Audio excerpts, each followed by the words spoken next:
The broadcast is starting, and we're probably going to start to have people funnel in, and they already are. So we had a lot of folks RSVP. I see Patricia's on here, Linda, hi Francisco, hi Dana, hi Ashley. We have some people that are just called in from phone. Dr. Mag is here. Mike is here, Melanie, Monica. Nice to see all of you. Hi, Sarah. Hi, Tina. We have lots more people just popping in. Lisa's here. Hi, Lisa. I bet you're extremely busy right now, and you might be able to help us if any legal questions pop up that we're not going to even pretend to answer. So we've already have 40 people in here. I want to start the webinar right now and give a little bit of the reasoning behind it, because centers are really all across the board with what they're doing now. And I imagine that will continue to change as certain restrictions, both from CDC and WHO and ASRM guidelines change, and local regulations change in terms of shelter in place. And all of that will affect what fertility centers are doing, what kinds of treatment at different times.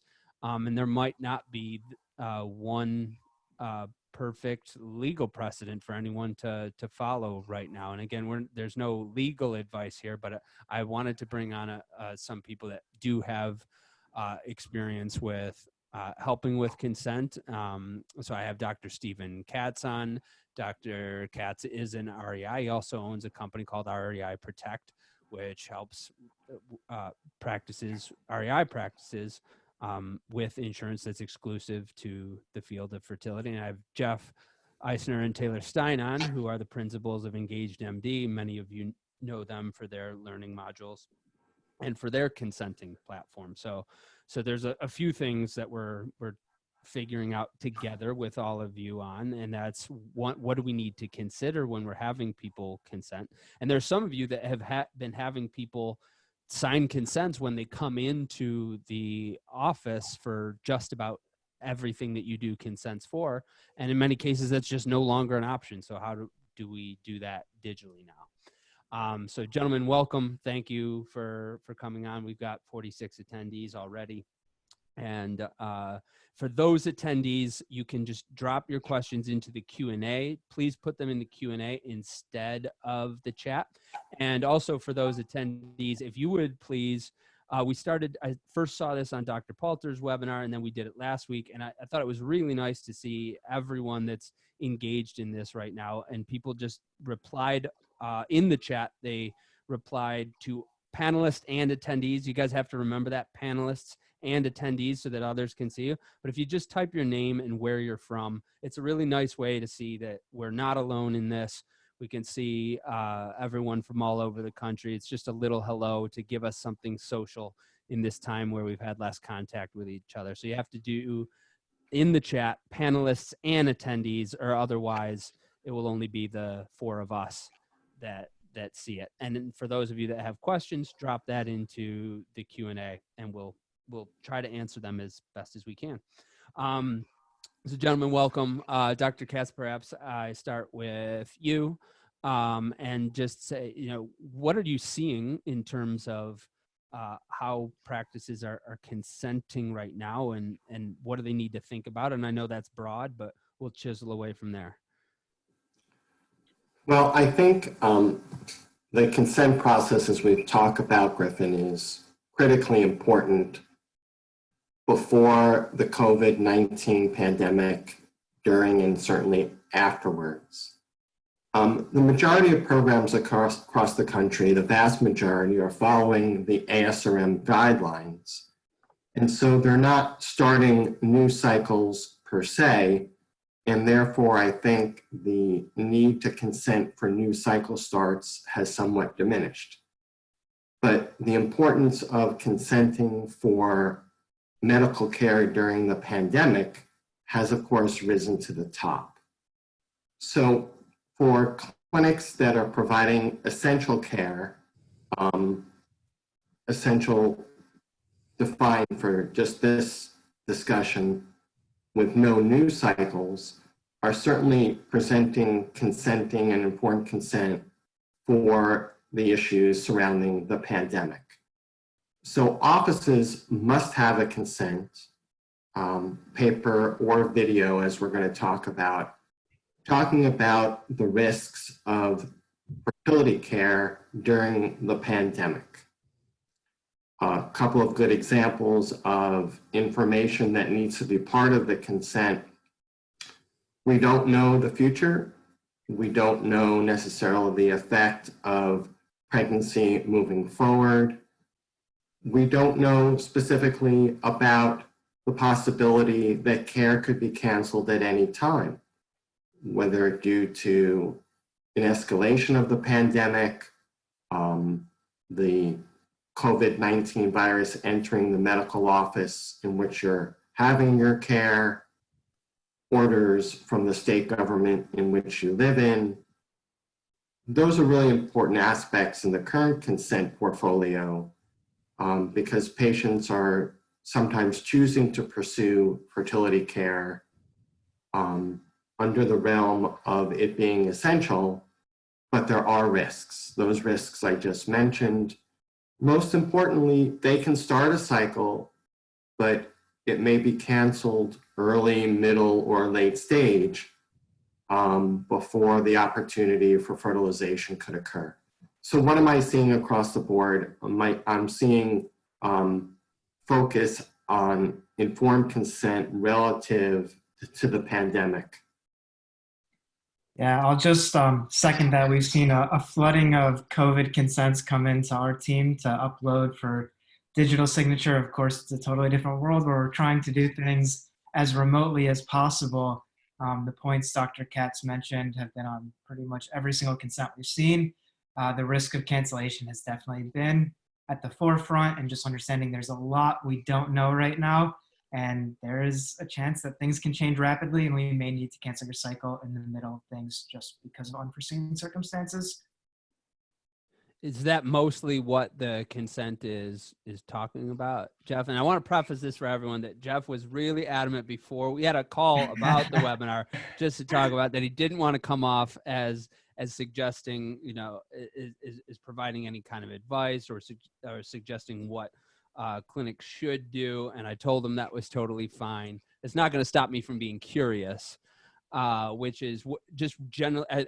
Are these consents mostly focused on the possibility of stopping? Are some of them, focused that not just stopping, but that there's here's what the ASRM guidelines say, and we might be doing something different in this case. What are these consents generally dealing with that you're being asked to upload?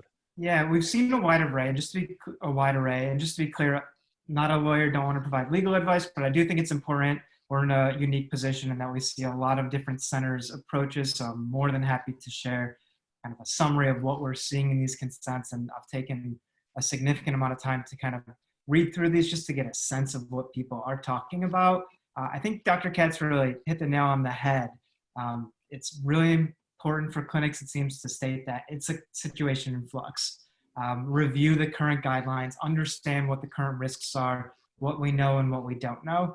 I think every consent that I've seen has talked about what prior data does support in terms of febrile illness and any pregnancy that may occur, and very clearly states that we don't know a lot of things. The risks are unclear. We don't have enough data to actually clearly state what may or may not happen. Dr. Katz mentioned about the risk of transmission.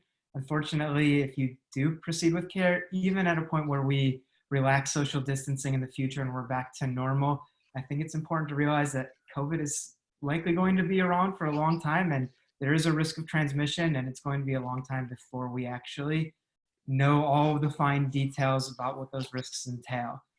So I would say all of those things have been on top of the risk of cancellation in pretty much every single consent form I've seen. So, and again, Jeff is talking about a summary. So it doesn't mean it, and that's just a summary of what they're being given. It doesn't necessarily mean that what they're being given is always what people is the best that they could be using. And I think that's important to reinforce. So we're talking about the ASRM guidelines now, as well as just what the risk of COVID-19 might be. Dr. Katz, what else is it? I do want to ask Dr. Katz, are you seeing anything from insurance companies regarding this? Is there any guidance from insurance companies? Are there any warnings for insurance companies for those centers that are still doing treatment right now at this time? Griffin, in our program, 100% of our members, constituents, are all following the ASRM guidelines to some degree. Well, but that to some degree, Dr. Katz, means that some are not following it to some degree. I mean, they're broad guidelines, and there are some people that are saying, okay, well, we're still going to do checklist testing. We're still going to have folks come through. And then others have said, you know, we're going to do, if they're over 38, we're going to proceed with, we're going to do retrievals, and then we'll do freeze alls. So there is a big range of things that are happening. Yes, and I see the smile on your face. And there is. I mean, there's an interpretation of the guidelines going on. What I can say is, to my knowledge, programs are not starting new stimulation cycles, but plenty of them are finishing cycles and doing telemedicine interviews, and depending on the particular situation, getting prepared to start new cycles when that day comes. Relative to the discussion that Jeff was so prominent on, I think programs also have to prepare to come out of this.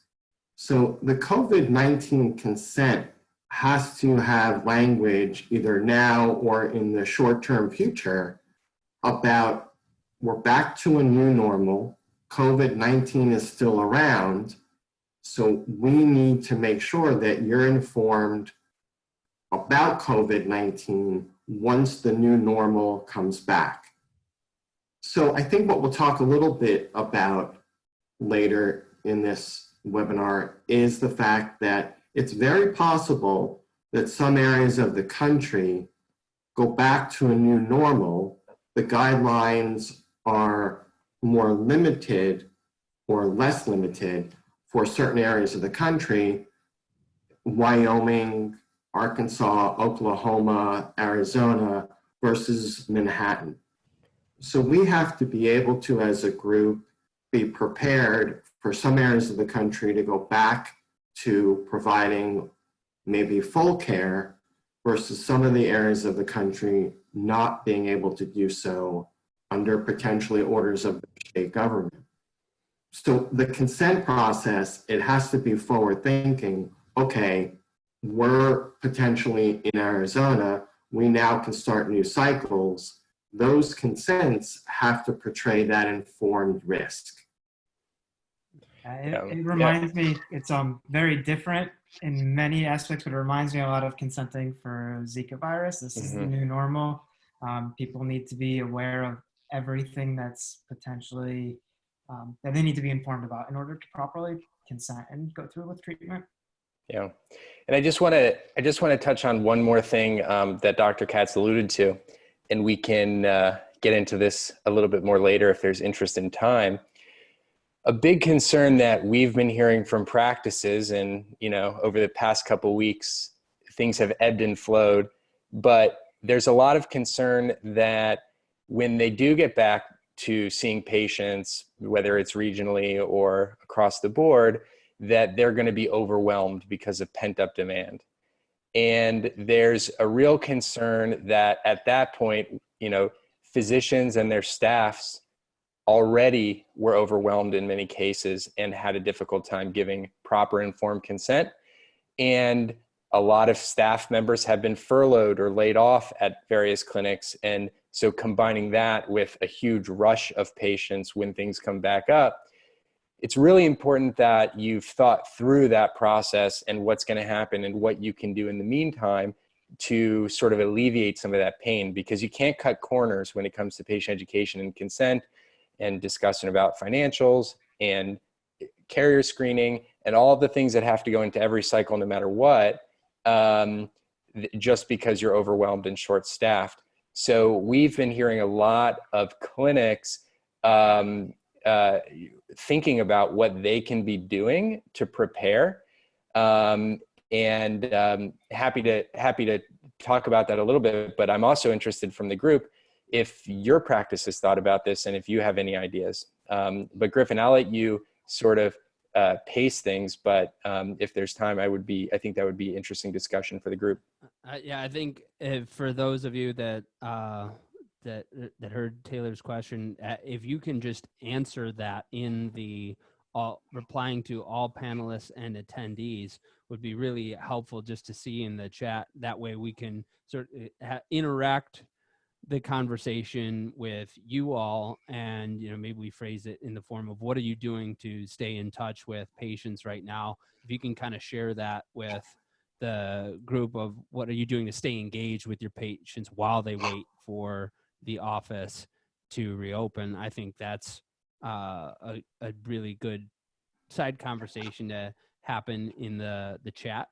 And if I still have my poll question here, I'm kind of curious. I would just like to see for those that have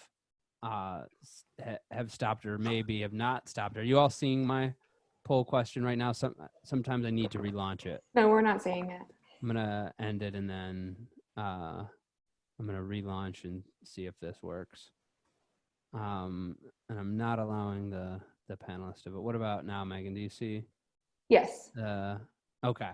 So the question is, have you stopped doing IVF egg retrievals? For those of you on the call, we can't see who is answering the poll questions. We've got a lot coming in right now. We can't see any given response, so everything is obscured in the numbers. We've got over 20 responses right now.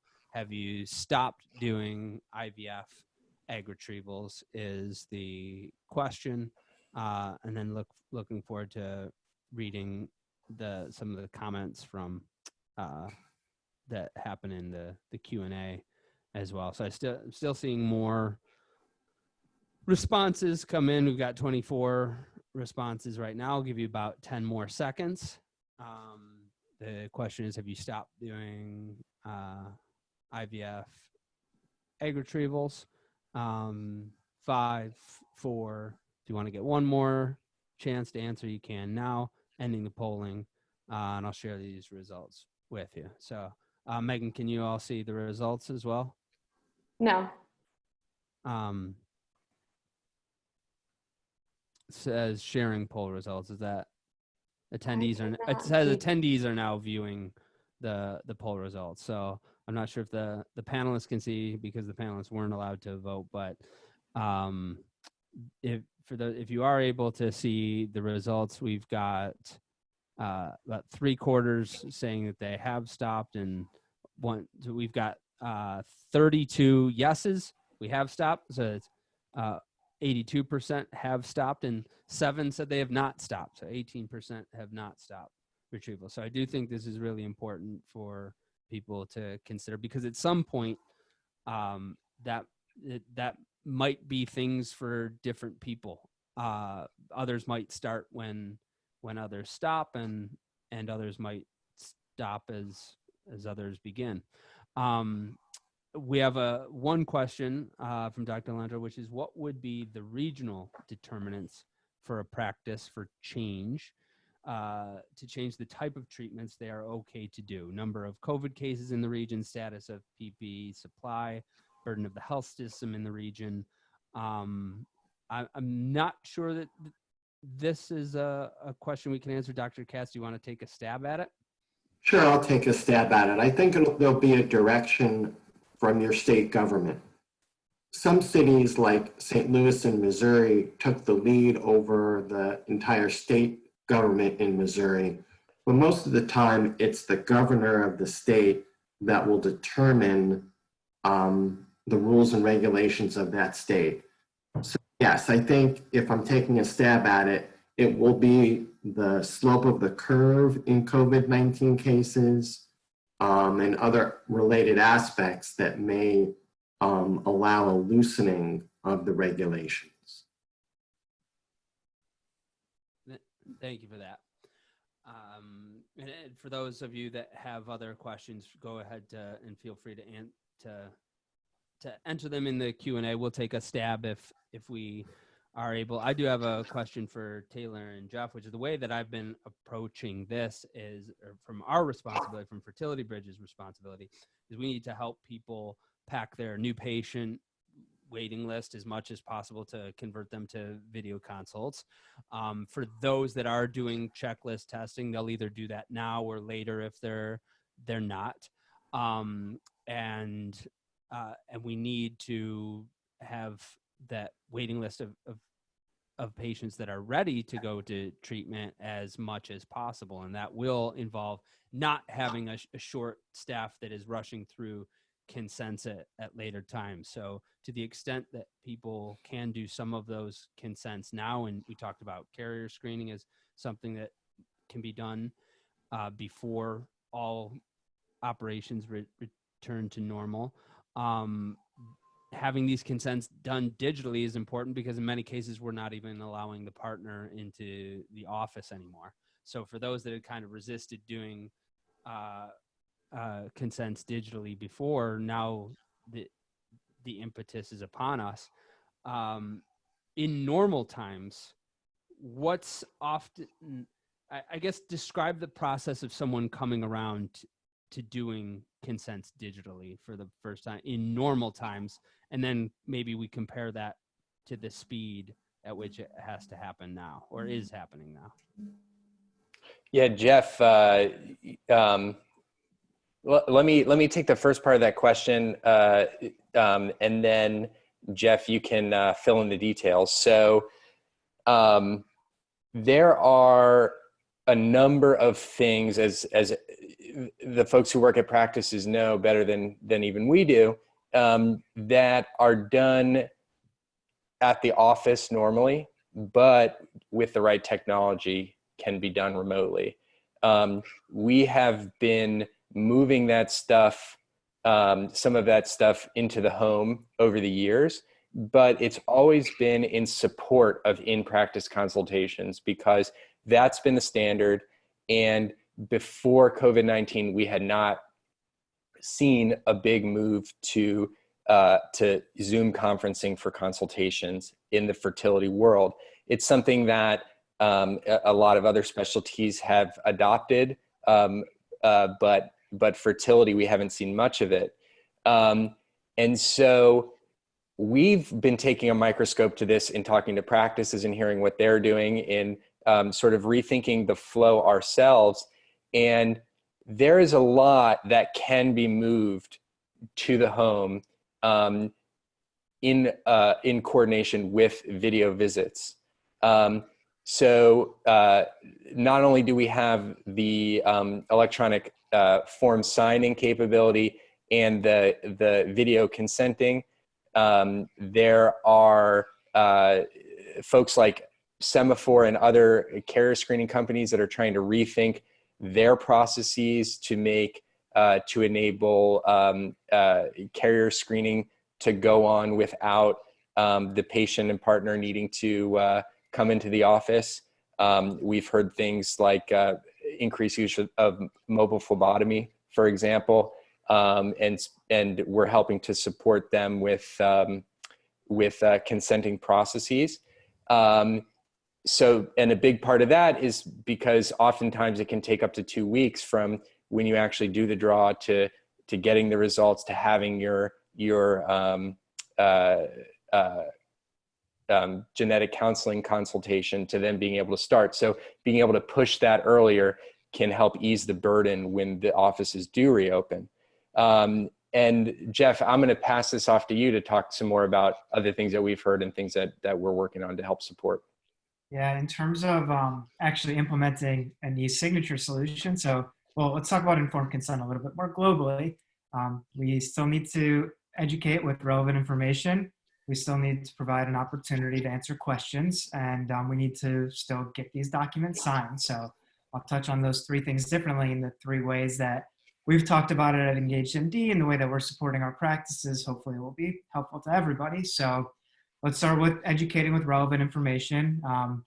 We've been providing educational materials in the form of video to make sure that patients do have access to all of these resources, and they can do it on their phone, safe at home. Zoom and telehealth solutions are a great way to have those consults to round out that information and to ensure that questions are answered. And then, of course, getting the consent signed themselves, there's digital e-signature tools that are available to use. So people were already doing a lot of this before COVID. Like you said, COVID was an impetus for fast change for a lot of clinics trying to react to all of this. A big thing that people need to work through is just this change in mentality, and how do you actually go digital with all of these paper consent forms. And I think the most common question that we receive is, well, people are doing this remotely. How can we be certain that the right people are signing at the right time? That's always the biggest question with e-sign, isn't it? And I remember you talking about this, Jeff, in Dr. Katz's meeting a few weeks ago. And as you were talking about it, I was thinking, my assistant signs almost everything for me. We recently just did the payroll protection program and that application for the bank, and I sign that if it's something of that gravity. But if it's like countersigning a client change order, or my assistant is the one doing a lot of that signing, and maybe that isn't best practice, and maybe the attorneys on here are scoffing, but I think that is something that happens. So please do talk about that some more, because I think that is a concern that a lot would have. Yeah, definitely. So, we've explored this issue very thoroughly, of course, as we try and improve the way that you can electronically sign.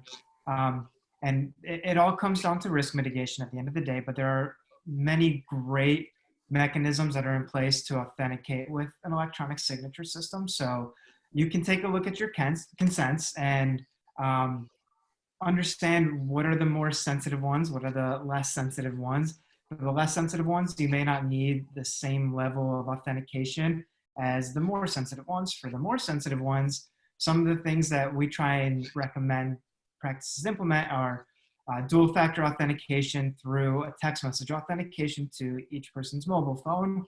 We can do government ID authentication, so people actually have to take pictures of their IDs themselves, and those are validated against a government database. So just because it's digital doesn't mean that it can't be a successful and secure way to obtain signatures, and that a thorough process has been put in place to ensure that the right people are signing the right documents.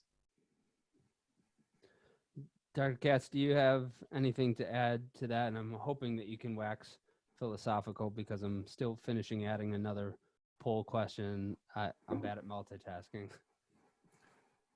I can't really say enough about digital consents.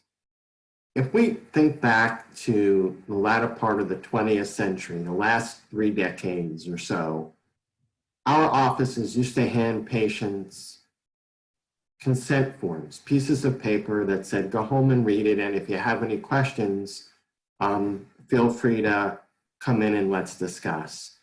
And I was always afraid that patients really didn't even read them. They got bored with it, and they signed it and they brought it in, and that was the end. And so when complications developed and they even went to court trials, patients would always say they really didn't have a good understanding of what they were doing. And so now, with the ability to look at video consents, digital consents, have the comprehension questions, it gives all of us a peace of mind that patients actually have a more thorough understanding of the procedures, the risks, the complications, the possible outcomes. So I think with the pandemic ongoing, the ability to transition to digital consents as the norm is really monumentally important.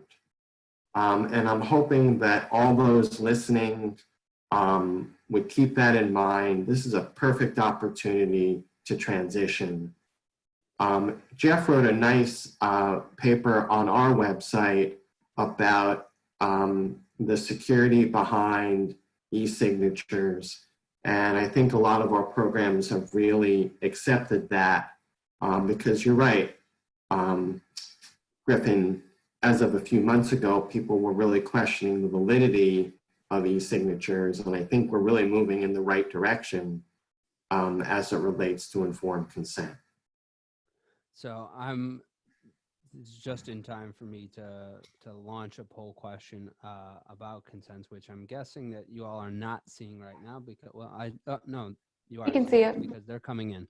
So we have a poll question right now, which is to what extent do you use digital consents at your practice? And we've got options for all, most, some but not most, and then none.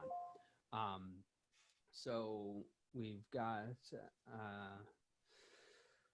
something like close to 30, or we've got 30 responses here. We've got more coming in. We got 32 responses. So they are still coming in. So I'm going to leave this open for a second, and I'll leave this open for a few more seconds, and then we'll share the responses with our panelists to see what they think. So I don't know if gentlemen, if you can see the results already. I'm going to end the polling because we haven't had any more come in. And Griffin, if you need it, share the results. So panelists, can you see the results? Cannot. no. No. Good, because I want you to guess what they are. So Dr. Katz, Jeff, and Taylor, we had 4 options, which is to what extent do you use digital consents at your practice? We have yes for all of them, yes to most, some but not most, and then no, none of our consents are digital. So all, most, some, none. What do you think the breakout is? I'm going to guess that this is a very forward-thinking group, and I'm going to say that 80% are either yes all or yes most. Okay, so 80% yes and most is Taylor's guess. Dr. Katz and Jeff? I'll be a little bit more pessimistic. I'll go with around 45% are yes all or yes most, and then the rest fall under no or none, no some or no none. So say that one more time, Jeff. That was 45% to the yes buckets. Okay. And So I'll keep it Yeah. straight, Griff. I'm going to say each one of those circles is going to get 25%. I okay. think 25% none, 25% some, but not most, and so on. I think it's pretty close to split. So I think the attendees should be seeing the results now, and it's pretty close to in between Dr. Katz and Jeff. Taylor, you're way too optimistic. right, Hey, Rob. wait. Hey, you know what? You can't lose by being optimistic. Well, I don't know. You guys brought your audiences too. If this were the Fertility Bridge audience, of course it would be all forward thinking, but we are all across the board. And so we had 22% say yes to all, 22% say yes to most, 34% say some but not most, and 22% are not using digital consents at all. So for the people not using digital consents at all, if I could add something, I know practices are incredibly busy at this time, but it's also a good time to consider transition to at least most consents going digitally. If that's the pearl I could leave today, please at least look at it. I think it's vital for enhanced informed consent It's vital for better risk management.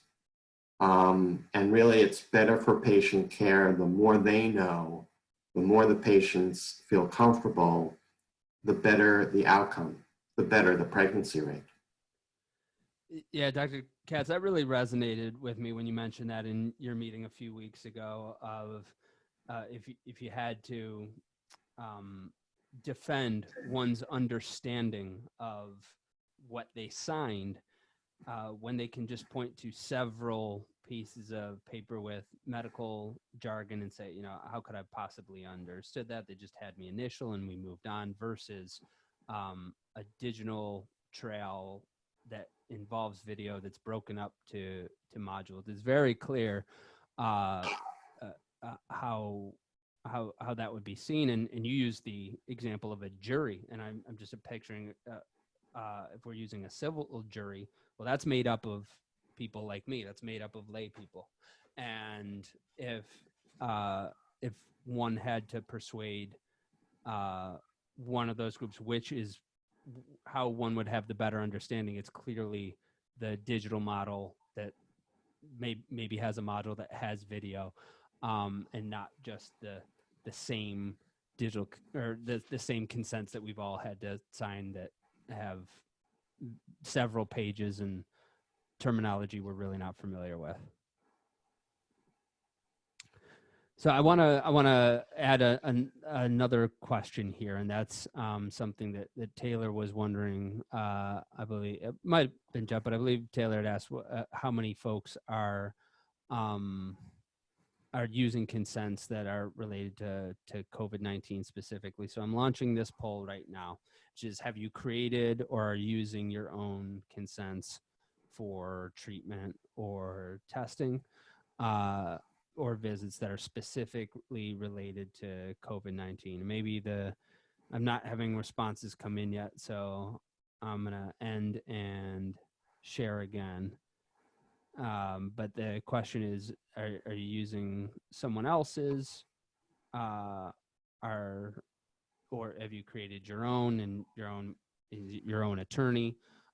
So yes, we've created our own. Yes, we're using consents created by others. Maybe there's a group that you used, or you used in other groups, or no. And those responses are coming in right now. We've got 19 responses, 20 responses. Yes, we've created our own consent specifically related to COVID-19. No, yes, we're using consents created by others, or no, we haven't created that. Yeah, and Griffin, while these are coming in, I just want to mention, so Jeff alluded to the fact that, a lot of practices have developed these and have asked us to upload them, and we've spoken with them about their consents, and we've seen commonalities. Jeff is writing up a short piece about what we're seeing, and summarizing some of that information. And I believe we've even gotten some okays from practices to share what they've developed, their consents. And so, Jeff, I don't know how or when this is going to be made available. I think it's going to be on our website. I'm not sure when, but if people are interested in sort of what we're seeing from the across the board point of view, we'll make that available to you. Yeah, we've had some practices who are gracious enough to say, yes, if you do have other clinics that are in need right now of just some common language or just what we've put together, at least it's a sample of what clinics are doing. I think it's well written personally, and it's very comprehensive. So we can definitely share it to anybody who reaches out a sample template of what one of these COVID consents looks like, if you don't have one already. So, and are you noticing that some of them already are using a template? I could certainly see someone asking, "Hey, John, what are you using?" And some being circulated already. You said you're noticing some commonalities, but does it? Yeah, I've seen a couple synoptic?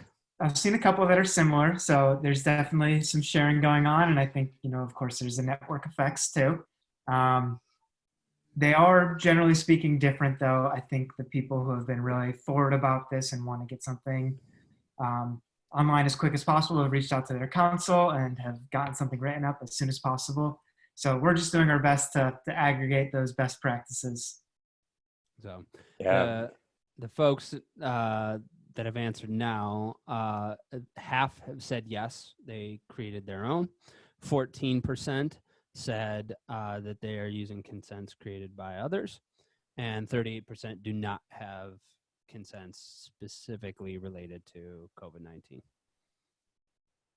So, Griffin, I would say if a practice does not have a COVID-19 consent, that should be a very high priority, because we're really working in an unknown situation, and that's really what informed consent is about.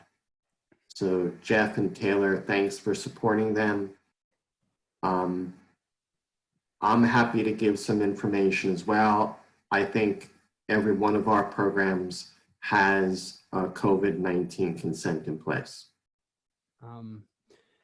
We did get a comment from Lisa, who is an attorney, that says to be cautious about posting any templates that don't revert liability back to you all. So I want to emphasize that again, but you might want to plaster that everywhere. Definitely appreciate that, and is very top of mind as Griffin kicked off our webinar. There will be disclaimers everywhere. Yeah, and we'll run. We're in contact with our lawyers to make sure that whatever we do, we're either fully disclaiming or not sharing things that would be inappropriate or would make us potentially liable. We're always very cognizant of ensuring that we're not seen as providing any sort of legal or expert advice that we're not qualified for. So we could make this really meta and have a consent that someone is releasing their liability, and have a video module explaining that they have to watch before they sign the consent. And we could tie everything full circle. Absolutely. I like it. So I'm gonna have our panelists sort of conclude with their thoughts about this right now. If you do have any more questions and answers, now is the time to get it in. Otherwise, I'm gonna wrap this up in the next few minutes by asking each of our speakers to give their parting wisdom and what they're seeing, their observations about what's happening. If you do have a question, you can get it in now using the Q&A. One person asked me if I have contact info for Engaged MD. I do, and I could leave these guys contact info. We can disperse that in the response. Jeff and Taylor really did not want to sell Engaged MD. They really did not want to make it a commercial for Engaged MD. They told me that beforehand, and they're always good about that. But we have like an agreement from 5 years ago that I'm an authorized reseller of Engaged MD. I don't know where that contract is, but I know we signed one.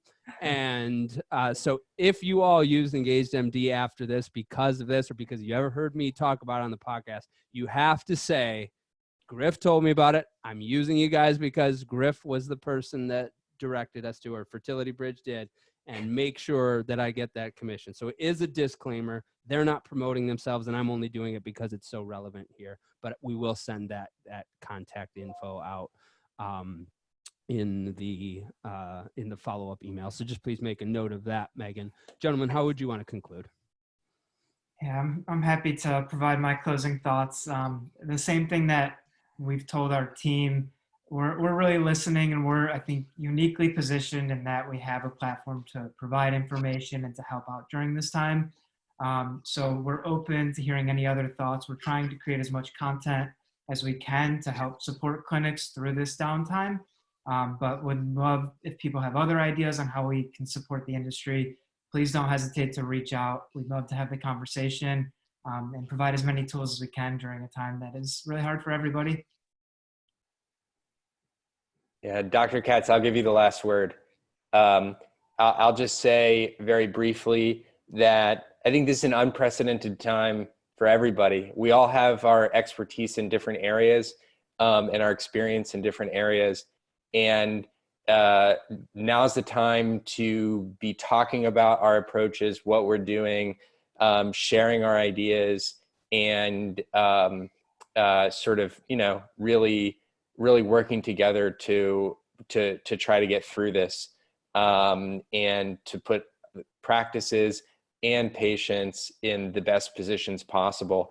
It's ever changing, but there's a lot of ideas and a lot of really smart people in this field. So I'm sure that that if everybody works together and is collaborative, we'll look back and say that that it was a really creative time for the field.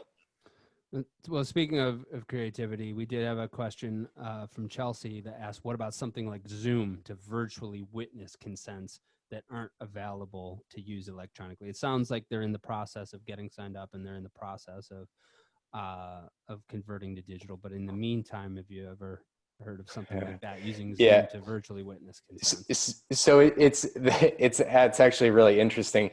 It's a great idea. It's actually something we've been talking about internally, how to take these telehealth systems and use them not just in their generic form, but to support fertility specific workflows like witnessing consents.